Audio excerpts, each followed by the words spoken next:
We have transplanted 2,000 square meters of corals, but today we want to expand our impact.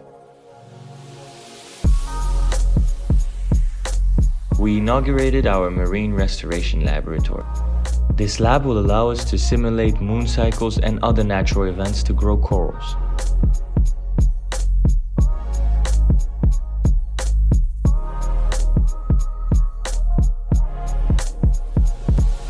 It will also be used to share knowledge and look for sustainable solutions together.